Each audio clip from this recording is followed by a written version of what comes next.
কিচেনে সবাইকে স্বাগত জানাই। আশা করি সবাই ভালো আছেন। আজ আমি কুচে মাছ রান্না করব। তো কুচে মাছটাকে দেখে নিন। দেখুন, একদম জ্যান্ত কুচে মাছ, কি নড়াচড়া করছে।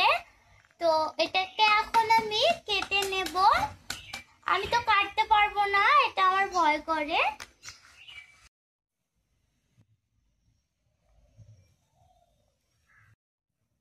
মাছটা কিন্তু এইভাবে কেটে নিচ্ছে কাকু।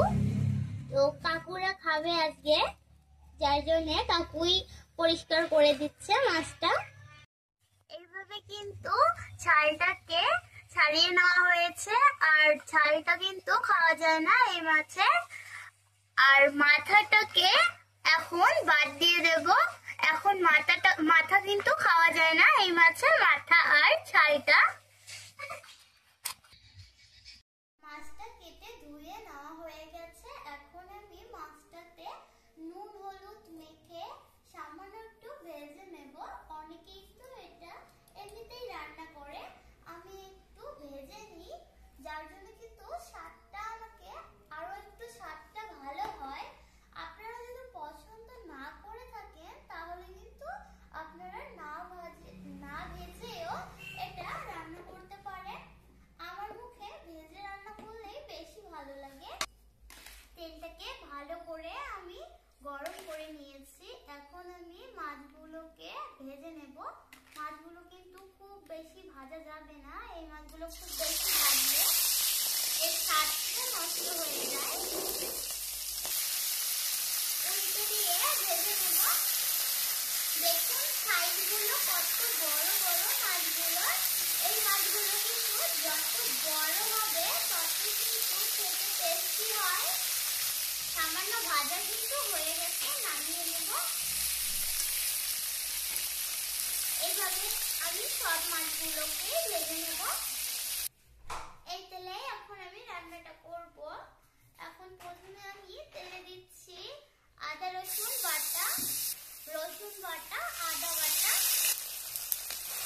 এখন আমি কাঁচা লঙ্কা এবং পেঁয়াজ বাটাটা দিয়ে দিচ্ছি। ভালো করে মশলাগুলো কষিয়ে নিচ্ছি। ভালো করে কষানো হয়ে গেলে মশলাগুলো অ্যাড করব এর মধ্যে। ভালো করে কষানো হয়ে গেছে, এখন আমি মশলাগুলো অ্যাড করব। এর মধ্যে প্রথমে আমি দেবো হলুদ গুঁড়ো, এরপর লঙ্কা গুঁড়ো, জিরে গুঁড়ো, ধনে গুঁড়ো, এরপর স্বাদ অনুযায়ী নুন। করে আবারও আমি কষিয়ে নেব একটুখানি। নিয়ে কিন্তু আমি জল দিয়ে দেব। এটা পুরো মাংসের মতোই কিন্তু রান্না করতে হয়, পুরো মাংসের মতো। ভালো করে নেড়ে নিয়েছি, এখন আমি জলটা দিয়ে দেব। দেখুন ঝোলটা কিন্তু ভালো করে ফুটে গেছে। এখন আমি মাছটা এর মধ্যে অ্যাড করব, তাহলে মাছটাও ভালো করে সেদ্ধ হবে, মশলাগুলো ভালো করে সেদ্ধ হবে। আর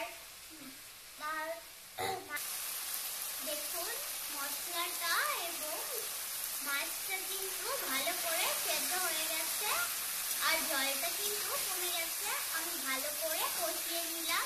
এখন আমি হালকা একটু জল দিয়ে দিচ্ছি। এই রান্নাটি কিন্তু বেশি একদম গ্রেভি হয় না, আমি যার জন্য অল্প একটু গ্রেভির জন্য জল দিয়ে দিচ্ছি। এই রান্নাটা মাখো মাখোই হয়, মাখো মাখো বেশি টেস্টি হয়। ঝোলটা কিন্তু কমে গেছে, আমি এইভাবেই কিন্তু নামাবো। এখন আমি একটুখানি গরম মশলা গুঁড়ো ওপর থেকে দিয়ে এখন আমি নামিয়ে নিচ্ছি গ্যাসটা অফ করে।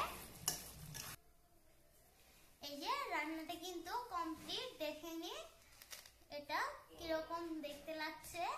অবশ্যই এটা বাড়িতে ট্রাই করবেন, এটাতে ভীষণই উপকারিতা আছে। এটা খেলে কিন্তু হিমোগ্লোবিন বাড়াতে সাহায্য করে এবং ব্যথা মুক্তিতেও এটা সাহায্য করে।